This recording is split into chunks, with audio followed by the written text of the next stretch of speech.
Ezihamba phambili indaba namuhla umengameli WESEKA UGUQUKO kuhulumeni wakhe. Kuphenywa ngengozi eyenzeke NGASEXOBHO kanti uNdosi ugxeka ukubulawa kwamaphoyisa. Nina besilonazi indaba ze-1KZNTV nifundele uphilano kaCebekhulu umfoka Mzimbu yakhuleka. Sanibonani.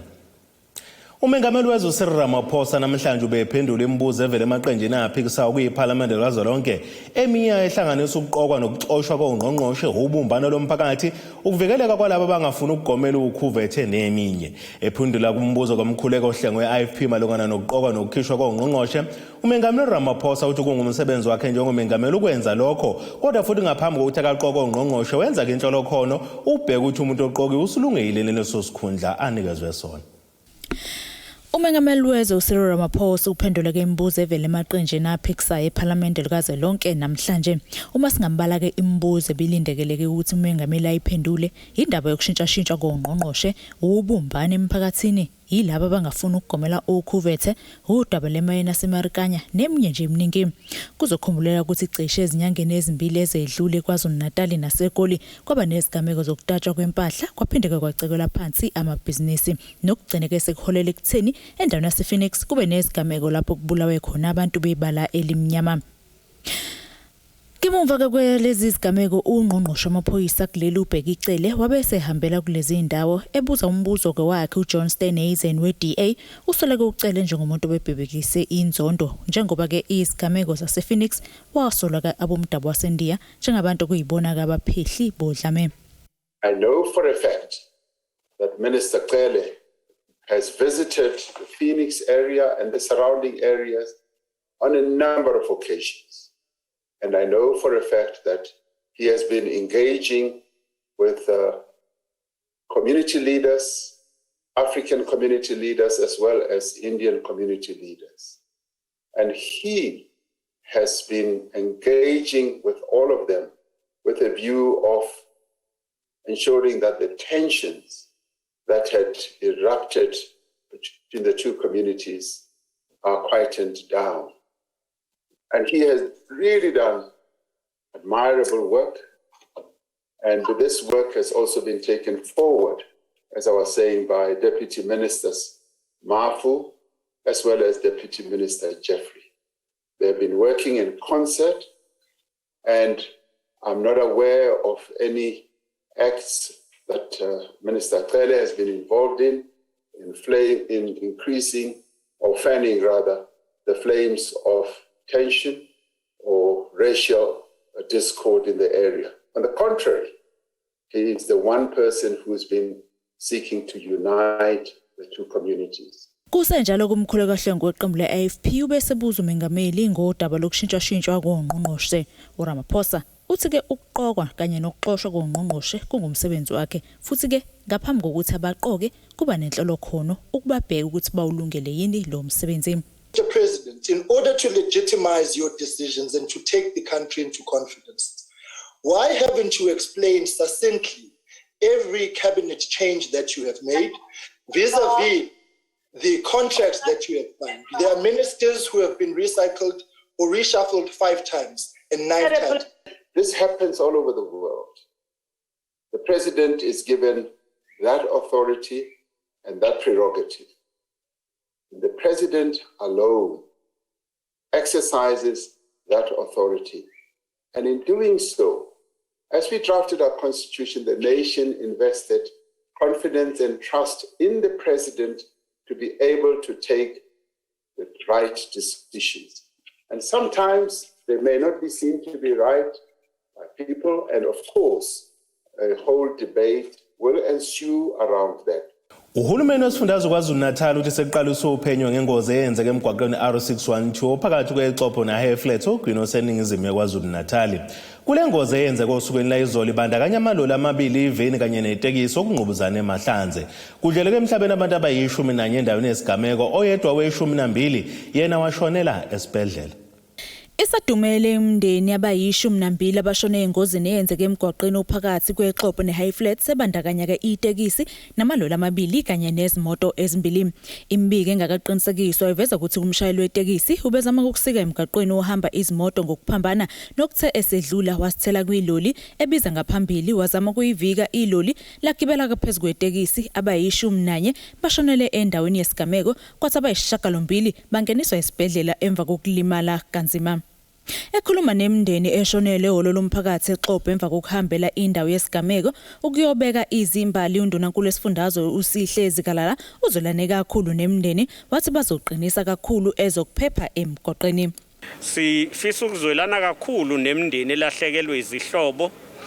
Ngokunjalo sifisele bonke laba basesibhedlela abangu-8 ukuthi balulame ngokusheshsha. Sithi kulabo balahlekelwe izihlobo abazi ukuthi ababodwa sinabo. Kodwa le nto enjengalena isilandela ukuthi sizama ukuqinisa kakhulu ukuphepha emgwaqeni inhlelo zokuphepha. Ingakho ku-MEC Nkonyeni kade chaza ukuthi u-RTI ukhona uyasebenza kuzo zonke indawo kodwa futhi soqhubeka siqinisa ukuthi so-ede i-capacity ngokufaka abanye bakwazi ukuba kuzo zonke indawo ukuze ukuphepha kwasemgwaqeni kube yinto ebonakalayo nanomaphi. Omunye amalungu emndeni ethintekile ongumfowabo kamshayeli wetekisi Eugene Mkhize uthi namanje basashaqekile ngokwenzekile. Awekho amazwi engawasho noma ubuhlungu engakuchaza ngendlela okubuhlungu ngayo emphakathini yonke yasendaweni. Kohlokozi koJolvet koSanfet yonke indawo la amakhumbi esebenzela khona ukusoseshini waseHighflat la kade itaxi isuka khona adilayisha kakhulu abantu akade bekhona. Ufisa kakhulu nje imndeni kungathi ngaduduzeka iqine. Kusenjalo onguhlalo wekomiti lezokuthutha kule ndawo nophinda abe yingxenye yeproject yokwakhiwa kwawo lomgwaqo uthi into eyinkinga kulomgwaqo njengoba wakhiwa nje abashayeli bamatekisi abafuna ukuhlonipha izivimba mgwaqo. I-problem esinayo ematekisini uma u-stop and go uvalile afuna ukudlula ngenkani aphinde futhi amateksi uvula u-stop and go itaxi ukuthi khanjwe ngo-one lane ifuna ukusika zonke imoto ezikhona ukuze kulo stop and go olandelayo ibe yokuqala. So iyona challenge enye esibhekene nayo ukuthi sengase kulawuleke leso simo nga-right. Kanti KUHULUMENI ubese ethembisa ukuthi uzokweseka lemndeni ngamalungiselelo omngcwabo kanye nokuyingcwabela. Umbiko kohlanganiswe intatheli eseThekwini uDebego Sibisi wethula usamukeliso enqulunga eRichards Bay. Ngqongqoshe wamaphoyisa kuleli ubheka icela ukugxeka abezindaba ngokungazivezi igameko zokubulawa kwamaphoyisa kuleli nathi lokhu kwenza igebengu iqhubeke nokuyicanasela nje zibulala amaphoyisa. UNdosi ubekhuluma kanjena ke endaweni yaKwaNongoma emngcwabeni wephoyisa belisebenzele estation samaphoyisa saseRichards Bay inyakatho esifundazwe elibulawa ke endaweni yaseSikhaleni eyaziwa ukuthi seSikhawini lisemsebenzini ngesonto ledlule. uMagayo uveza ukuthi uyajabula ukuthi abasolwa sebebanjiwe kodwa ubengajabula kakhulu kuba kuyishoba lilala amazolo kubona. Alinganiselwe kuma-34 amaphoyisa asebulewe kuleli kusukela kuqale unyaka. Lezi igameko zokubulawa kwamaphoyisa zenzeka esemsebenzini kanti amanye ahlaselwa esemakhaya. Ungqongqoshe wamaphoyisa kuleli uJenene Bhekicele ekhuluma kwaNongoma emngcwabeni wephoyisa ebelisebenzele estation samaphoyisa saseRichards Bay uNkosinathi Bhindokuhle Ngcobo neminyaka ngama-41 obulewe esemsebenzini eSikhaleni uthi ungavezwa kwabezindaba lezi igameko zokubulawa kwamaphoyisa kunomthelelo omkhulu ukuthi abenzi bobubi baqhubeke nokuhlasela amaphoyisa. Uma kuukuthi sisonke nabendaba asithathi serious ukufa kwamaphoyisa kube into esiphakamisayo sikhuthaza igebengu ukuthi amaphoyisa awantoza lutho aqhubeke igebengu zidike ngawo. Ingakho ke ngibiza umphakathi ukuthi sukumane umphakathi nithi not awethu amaphoyisa. Lo ngumne wabo kamufi ubika Ngcobo uzwakalisa okukhulu ukudumala ngokubulawa kwamfowabo kwazisa ube usize emndenini nasemphakathini kanti ubesenxusa uba amaphoyisa asebenza ngokuzikhandla ukubamba abenzi bobubi. Umfowethu bekuwumuntu bese sibona sinethemba lokuthi ngoba amakhaya obabe ephela nje sekuyoba uye oyosihola ngoba kumbono benabo ubukhulu. Sinembuzo eminingi kodwa ngokukhulumeni wethu samethemba siyazi ukuthi uhulumeni onakekelayo siyamethemba ukuthi uzosiphenyela umakoti nomndeni wakwaNgcobo uyobonga mangathiwa bayatholakala benza ubobubi. Ucele uveze ukuthi okujabulisayo abasolwa abana sebebanjiwe nokusolakala ukuthi besebebhubhisile endaweni yaseMpangeni njengoba bebulale umufi bathatha isibhamu kanjalo nonogada ababili eMpangeni kanjalo namaphoyisa omgwaqo adutshulwe kamuva nje eMtubatuba kanti uthi lokhu kungukusebenza ngokusikhandla kwamaphoyisa. Igebengu eziwu4 sesizandleni zethu.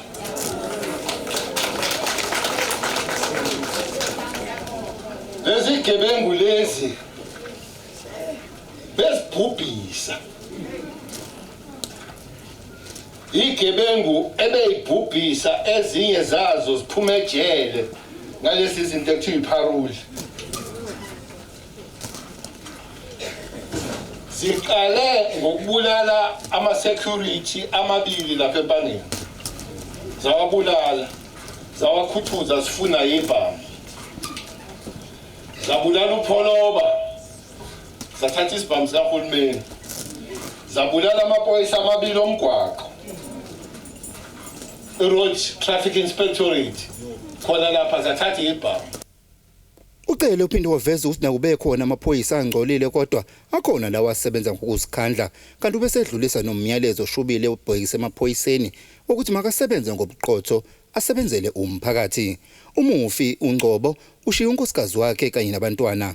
Ezindabeni ze-1KZNTV kubikuthi abantu maphumulo kwaNongoma.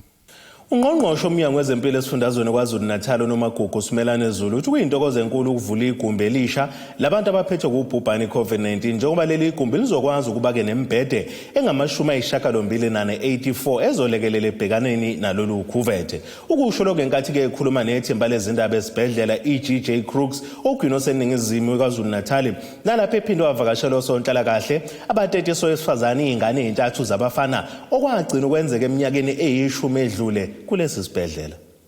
Kuvulwe igumbi lalabo abagula kakhulu abahaqwe isifo sobhubhane iCovid-19 eUGXEKA ogwini oluseningizimu nelikaMthaniya. Leli gumbi lizothola iziguli zasogwini ezihaqwe lesi sifo njengoba kuyisona sikhungo esihlonziwe ukulekelela labo abagula kakhulu. Lesi sikhungo sizokwazi ukumomatha iziguli ezingama-98. Asisho nje ukuthi iUGXEKA enye yezibhedlela esathatha isinqumo ngo-2020 sokuthi sizosenza i-center of some sort ye-COVID-19 for i-district yasogwini. Kodwa ukuze sikwazi ukuthi-ke siyenze i-center sikwazi ukuthi kube nama-patients esizokwazi ukwaletha la, saphoqeleka ukuthi sishintshe isibhedlela, silungise isibhedlela, siphinde sakhe nama-buildings amasha. Le bhilidi-ke esikulona esiqeda kulivula ibhilidi elakhiwe umnyango wezempilo. Lunembhede ewu-49 emishasha. Libhilidi uma ngabe ungena phakathi uyabona ukuthi ngathi isibhedlela impela salaba abadla izambane likaPhondo. So sihle kakhulu and siyabonga ukuthi bakwazile ukuthi basimaintain lesibhedlela nane treatment abantu bakithi abayitholayo siya-appreciate kakhulu. Kodwa ikhona enye futhi building ekhona khona la esibhedlela lengaphezulu nayo leyo building inembhede ewu-35 esayirenovate ke yona ngesikhathi sika COVID last year and sisebenzisa kakhulukazi kubantu besifazane abakhulelwe ukuze bakwazi ukuthi nabo ba-isolateke futhi ngendlela eproper. Ungqongqoshe wezempilo noMagugu Simelane uphinde wavakashela umama wamawele amathathu abelethele kulesi sibhedlela nalapho eqinisekisile khona ukuthi behulumeni bazomlekelela ngezinsiza njengoba eqhamuka emndenini ontulayo. Sesifika la noma sisendleleni eza la iUGXEKA sathola ukuthi kunodadewethu laphana wakwaNdlovu othe ezobeletha wayesethola esebeletha ukuthi cha akazobeletha ingane eyodwa kuphela kodwa uzothola noma uzobeletha izingane ezintathu. siyafisa ke ukumbongela udadewethu sithi cha kuyena nomndeni wakhe sithi siyababongela kakhulu ngesipho abasitholile kwesivela uNkulunkulu ngoba ingane iyisipho sikaNkulunkulu.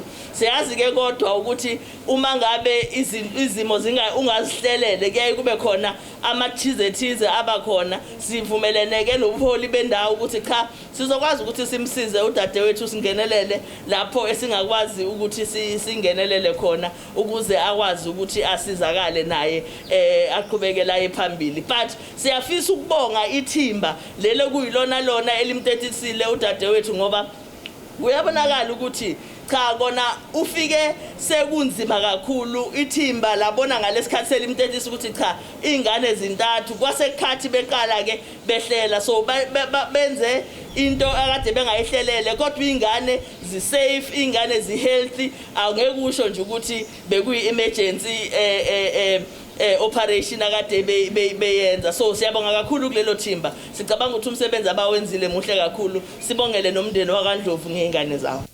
Injabulo ibibhalwe emehlweni kunina wezingane ngenkathi ethola izipho eziphuma kuNgqongqoshe. Akagcinanga lapho wabonga kakhulu izithembiso azitholayo eziphuma kuNgqongqoshe.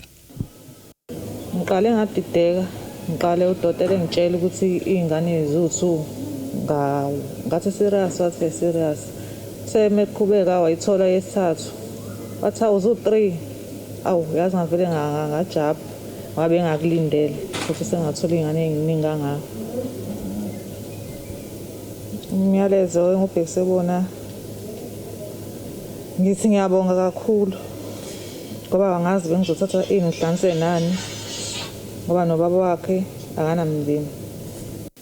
Abenize 1KZNTV kubika uSgananda ogwini emzindo. Umeya kumkhandlu wethe kumxolisi Khawunda uthi uma kungukuthi kuyicala elibomvu kwesekiwe ikholo lokuthi ke kudedwele ejele ngumengameli wezwe uJacob Zuma naye usengamana akhalelo ngamasongo kaSigonyela.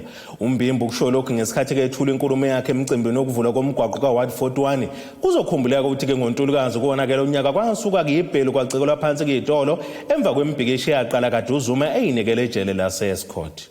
Kuvulwa ngokusemthethweni imigwaqo eyahlukene kuWard 41 ngaphansi kaMasipala iTheku kulandela ukuthi bese kuphele isikhathi eside imigwaqo yakulezi indawo iyibhuqu obekwenza abantu nezimoto bahambe kanzima uma kunetha izulu.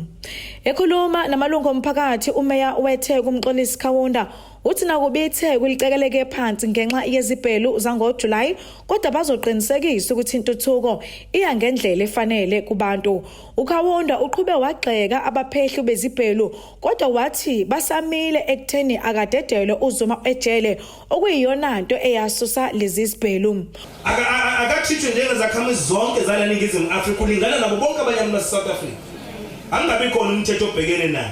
Sizwile yena izolo kuthiwa manje kunodokotela nakuthiwa bathunyelwe bheka ngempela ukuthi ugula ngempela yini. Into nje engajwayelekile ukwenzeka. Yini into engajwayelekile ukwenzeka kwabanye abantu fanele yenziwe umsholosi. Ngeke sikuvumele lo. Ngeke sikuvumele lo. So uma ngabe lokho kusho ukuthi siphula umthetho fanele siboshelwe lokho hayi nama ngithi bangiphuma la amaphoyisa angithatha ngibophe njengomeya. Ngeke sikuvumele. Kusenjalo ubese echaza kabanzi ngezindodla zemali ezisetshenziswe kwakhiwa lemigwaqo waqinisekisa ukuthi inqalazinda yamanzi nendle izothuthukiswa maduzane. Umgwaqo sinawo la umsingazana imbali groove umpisi road lo mgwaqo ke lesi sesishintshile impilo yabantu abakhele lo mgwaqo ayisezokufana animaphihlombe nibabongela la eWard 41 kanti futhi asimile la sifake u10 million rand ukulungisa nje storm water systems si upgrade ama storm water systems emgwaqweni yethu ukwenzela ukuthi nama drainage ethu abe sesimweni esihle sokuhambeka noma kuthiwa uline kakhulu izulu. UKhawunda unxuse umphakathi ukuthi usebenzisane nomasipala uqhubeka nezindlela zokuthuthukisa umnotho uphinde ubuyele esimeni kanye nokudala amathuba emisebenzi. Sicela kuleyo ndlela esizoyihamba umphakathi esiwuholayo osithumile kahle hle sicela nawe usesekele sizenze lezi zinto ngempumelelo. Amathuba omsebenzi siyawadinga ngithi ngeke aqhamukeke isene chaos. Awekho namathuba omsebenzi aqhamuka kune chaos. akho mnotho onga-emerge kusene chaos. Ngakho-ke asibumbaneni kuthi labo ehlaleni abasanifaka lowo moya nibabize njengomphakathi, kungadingi uze kufika amaphoyisa nidlalani nizokwenza nodwa lokho thina njengomphakathi esisayenza leyo. Sekushe kwenela manje kwagcilwa phansi umnotho kwenela ngeke sisaphinde thina siyenze leyo nto. Kanti kudla u8 million amarandi ukwakhiwa kwale migwaqo. Ngodebo Sibisi wezindaba ze1KZNTV ngibika ngiseThekwini. Ubuholi beqembu le-Economic Freedom Fighters EFF obushaceke nobusanda kuqokwa ngaphansi kwesifunda iKing Gcetshwa inyakatho KwaZulu-Natal buthi buzimisele ngokunqoba wonke amawadi ngaphansi kwalomkhandlu. Uhlalo kwaleli qembu esilesi sifunda uSibusiso Mthiyane uthi bafuna ukulisana nenkohlakalo ebhekene nomasipala baphinde balethe isixazululo kwinkinga ekade yabakhona yamanzi. Njengoba amaqembu ezepolitiki ezilungiselela ukhetho lohulumeni basekhaya kanjalo ke neqembu le-EFF liqoke ubuholi obusha ngaphansi kwesifunda iKing Gcetshwa nokubhekeneke nomsebenzi wokusiza leli qembu ukuba ke linqobe omasipala. Lowo oqokwe njengosihlalo kuleli uSibusiso Mthiyane uthi ke akukho abakubhekile kulesi sifunda ngaphandle kokuthi ke banqobe wonke amawadi ngaphansi kwalesi sifunda baphinde baliswane nenkohlakalo. Sifuna ukuthatha wonke amawadi aseKing Gcetshwa. Lokho we are not compromising about it. Bakhombisile abantu ukuthi EFF bayidinga cause iqembu elibusayo alenzi kahle in the whole South Africa. So we are taking this opportunity to take this region to another level. Asimisele ngokuthi mhlasimpe kuzoba khona equality cha. Sifuna ukuwina nje, siyoyiwina iregion yaseKing Gcetshwa. Leli qembu ke liphinde laveza ukuthi kuyizinhlaka eziningi babeke eqhulwini abantu besifazane. We EFF we make sure ukuthi abantu besifazane baya prioritizewa ebuholini. So we must expect ukuthi amakhansela nje ubona leadership iyakutshena leadership yethu ukuthi we have 30 to 21 ama females. Isho ukuthi emkhandlwini kula municipalities baphethe majority of councillors from the EFF will be females. EFF ithi ke sazoqhubeka nokulisana nehlava sokucwasana ngokubuhlanga. We will face racist ngayo yonke indlela and we will show them ukuthi singobani as EFF. But as the EFF we anti-racist organization asihambisani nokucwaswa ngokubuhlanga in particular. Lobu buholi obusha kobuqokiwe ngeviki ledlule kuzibophezeleke ukusebenza ngokuzikhandla ukuqinisekisa ukuthi leli qembu liyaphumelela ngaphansi kwalesifunda iKing Gcetshwa. Lezike izindaba ze1KZNTV mina ngengosamkeliswe Nqulunga beka ngisempangeni. Ake sibheke engosini yezomnotho.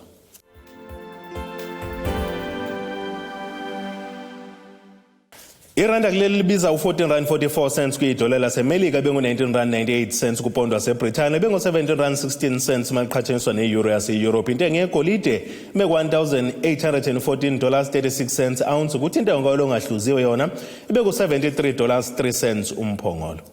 Ake sibheke engosini yezemidlalo. Isilomo somdlalo ongaconsi phansi kubalandeli nowazakhele igama kuMamelodi Sundowns uPhakamani Mahlambi angasabonakala kokuqala edlubhi ijezi leqembu lakhe elisha iChippa United. iChippa izothanana ke phezulu neRoyal AM kumdlalo weligi ozokuba ke seChatsworth eThekwini ngomgqibelo kozayo. uMahlambi ujoyineke iChippa emva kokubolekiswa keSundowns kuleli qembu elihlezi ke endaweni esihlanu kuligi entsha yeDStv Premiership ngamaphuzu amane emidlalo emibili. Umqeqeshi waleli qembu Gavin Hunt uthi maningi amathuba ukuthi ke adlale uMahlambi kulomdlalo olandelayo. Ake sibhekane nasesimo sezulu esingalindele kosukwini la kusasa.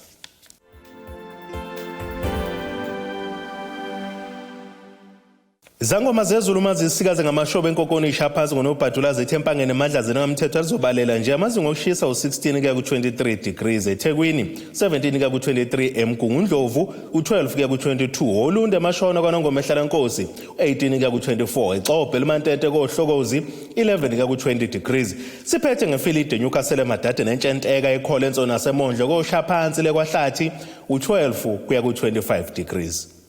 Nina bakamkhumbi kudluka sibone amagumgedlelo kwamzimba umntwana nethimba lonke le indaba sithi khumu kuze kube ngokuzayo.